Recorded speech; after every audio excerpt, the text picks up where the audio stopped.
ये बात तो हम सभी जानते हैं कि जो दुनिया आज हमें देखने को मिलती है वो पहले से नहीं थी। मनुष्य ने शुरुआत की थी एक आदि मानव के तौर पे, जहाँ पे उसे ये तक भी नहीं पता था उसे क्या खाना है, कैसे खाना है, क्या पहनना है, क्या नहीं पहनना है।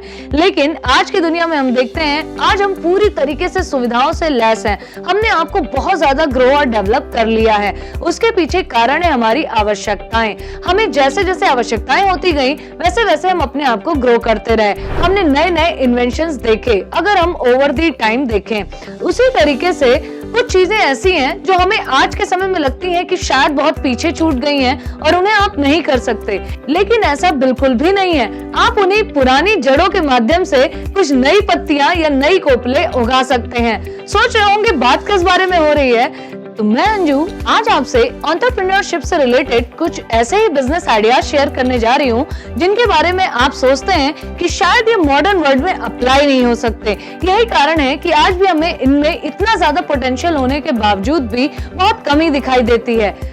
जैसे कि आपने अपने घरों में देखा होगा, अगर आप विलेज से बिलोंग करते हैं या रूरल एरिया से बिलोंग करते हैं, या हो सकता है आप कभी कभी अपने विलेज तो जाते ही होंगे, क्योंकि जब तक किसी का अपना कोई मेन कहा जाए कि नेटिव प्लेस नहीं होता है, उसका कोई आधार नहीं माना जाता है, तो बेसिकली ऐसा जनरली हम कह सकते हैं कि सभी ने कभी ना कभी विलेज देखा होगा। तो आपने एक ट्रेडिशन भी देखा होगा कि हर घर में मवेशी या जानवरों का या पशुओं का होना कंपलसरी था।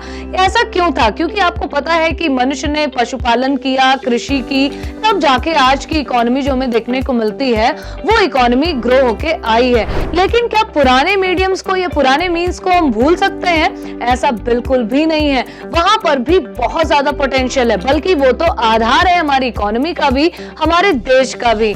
इसीलिए आज हम बात करने वाले हैं एनिमल हस्बेंड्री से रिलेटेड 4 बिजनेस आइडियाज के बारे में, जहां पर आज हम बात करेंगे पशुपालन के बारे में। और आजकल उनका ट्रेंड भी बढ़ता जा रहा है। आजकल ये अच्छा खासा प्रॉफिट भी जनरेट करने में सक्षम है। अगर मैं बात करूं मॉडर्न वर्ल्ड की, तो लोग इसमें बहुत कम इन्वेस्टमेंट के साथ इसे शुरू कर पा रहे हैं। यानी कि बहुत ज्यादा इन्वेस्टमेंट की जरूरत नहीं है, किसी स्पेसिफिक नॉलेज की जरूरत नहीं है, आपको लोगों का सपोर्ट भी मिलता है, साथ ही साथ आप एनवायरनमेंट के लिए भी बहुत कुछ कर सकते हैं। तो चलिए देर नहीं करते हैं और शुरू करते हैं आज का अपना पहला बिजनेस आइडिया। तो हमारा पहला बिजनेस आइडिया है गोट फार्मिंग से। गोट फार्मिंग का मतलब है जहां पे आप गोट से रिलेटेड ब्रीडिंग करवाते हैं या उनकी रेजिंग करते हैं, उन एनिमल्स को आप पालते हैं, उनका मल्टीपर्पस हो सकता है। यानी कि अगर मैं बात करूं गोट से बनने वाले प्रोडक्ट्स की, तो इनकी संख्या बहुत ज्यादा है।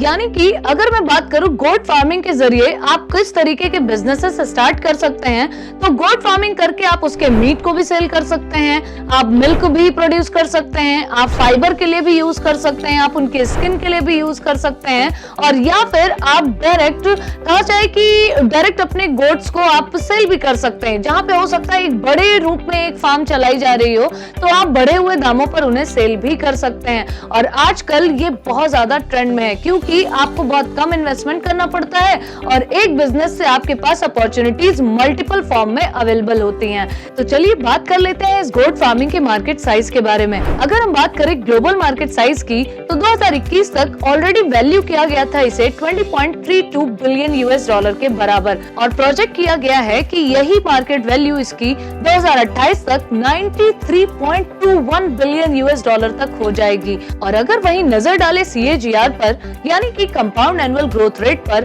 तो वो भी एस्टिमेट किया गया है कि 2021 से लेकर 2030 के बीच में ये 4.8% तक रहेगा। तो आई थिंक ये गोट फार्मिंग बिजनेस को ऑप्ट करने का आज आपने भी मन बनाया होगा। अब बात कर लेते हैं आज के अपने दूसरे बिजनेस आइडिया के बारे में, जो कि रिलेटेड है आपकी शीप फार्मिंग से। शीप फार्मिंग में भी बेसिकली शीप वगैरह की ब्रीडिंग या उनका पालन किया जाता है।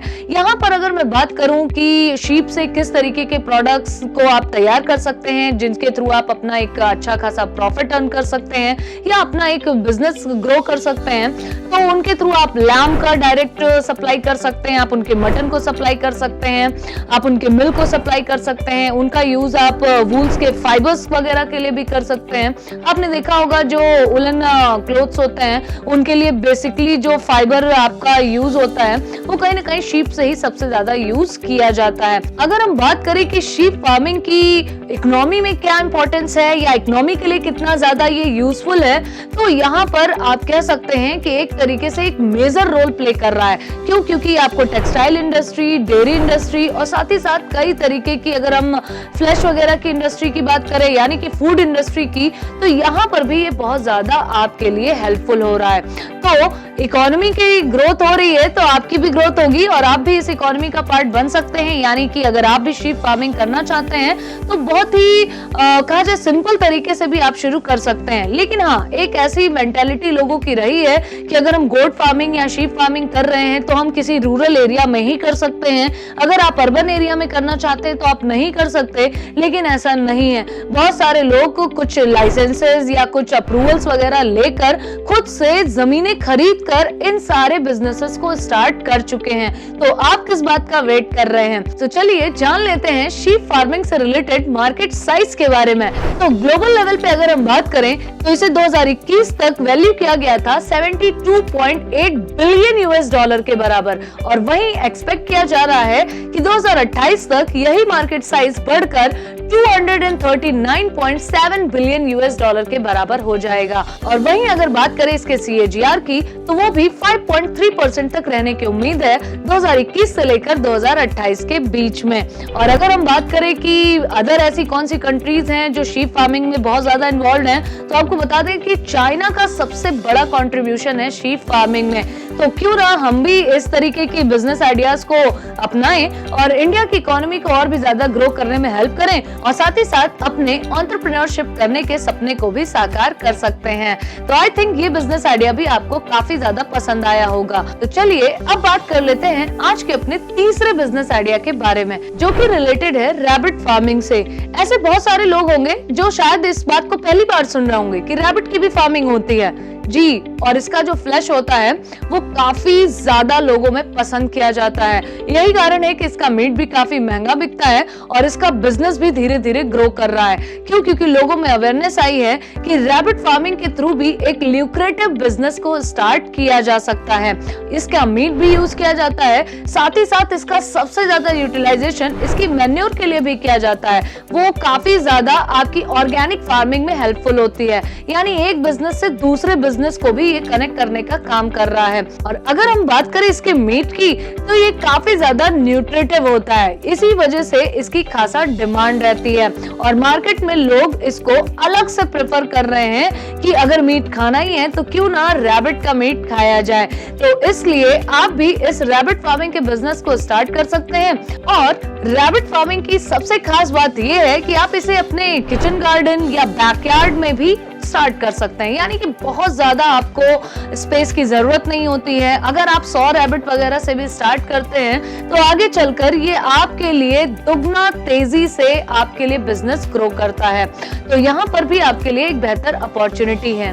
तो चलिए बात कर लेते हैं रैबिट फार्मिंग के मार्केट साइज के बारे में। अगर ग्लोबल लेवल पे देखें तो ऑलरेडी इसका मार्केट साइज 2021 तक 13.41 बिलियन यूएस डॉलर के बराबर था और प्रोजेक्ट किया गया था कि 2027 तक यही मार्केट साइज बढ़कर 51.01 बिलियन यूएस डॉलर के बराबर हो जाएगा और CAGR भी इसका 2021 से लेकर 2027 तक 3.5% रहने की उम्मीद है। तो उम्मीद मुझे भी है कि ये बिजनेस आइडिया भी आपको खासा पसंद आया होगा।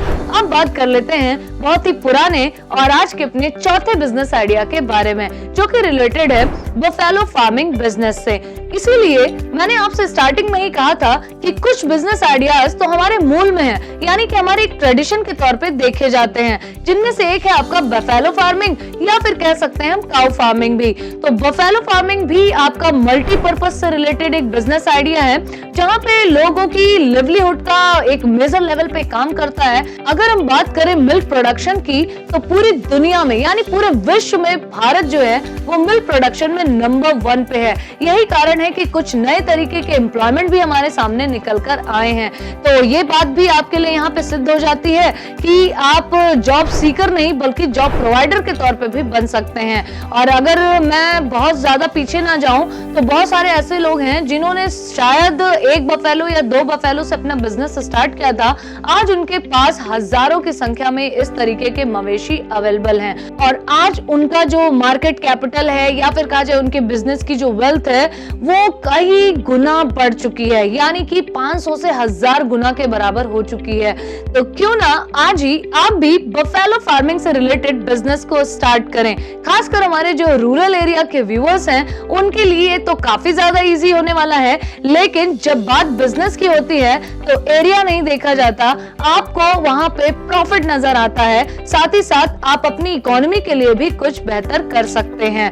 और एक चीज मैं आपको और बता दूं बफेलो फार्मिंग से रिलेटेड कि जो ग्रीन ग्रास फीडेड जो बफेलोज होती हैं उनकी डिमांड बहुत ज्यादा होती है, क्योंकि उनसे जो मिल्क मिलता है उसको एक ऑर्गेनिक फार्मिंग की तरह ही देखा जाता है, जिसकी आजकल खासा डिमांड रहती है। तो आपके लिए भी एक बेहतर आइडिया है कि आप भी बफेलो फार्मिंग करें और कोशिश करिए कि ग्रीन ग्रास फीडिंग ही आप भी कराएं, क्योंकि इसका मार्केट भी एक अलग से क्रिएट हो रहा है। तो चलिए जान लेते हैं इसके मार्केट साइज के बारे में भी। ग्लोबल लेवल पर ऑलरेडी 2020 तक इसे वैल्यू किया गया था 27.2 बिलियन यूएस डॉलर के बराबर और प्रोजेक्ट किया गया था कि 2030 तक यही मार्केट साइज बढ़कर 125.6 बिलियन यूएस डॉलर के बराबर हो जाएगा और 2020 से 30 के दौरान इसका CAGR भी 4.3% तक रहने वाला है।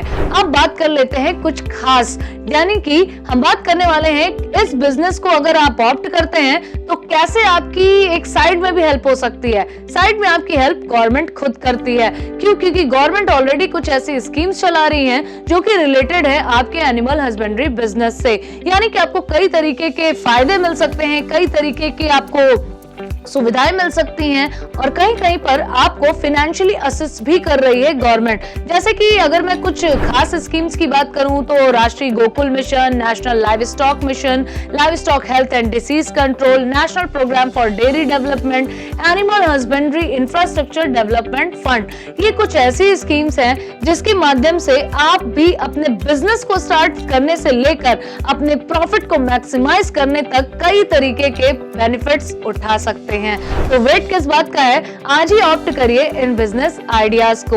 तो ऐसे ही यूनिक बिजनेस आइडियाज के लिए अभी विजिट कीजिए www.iid.org.in पर या फिर आप डाउनलोड कर सकते हैं एंटरप्रेन्योर इंडिया लाइव ऐप।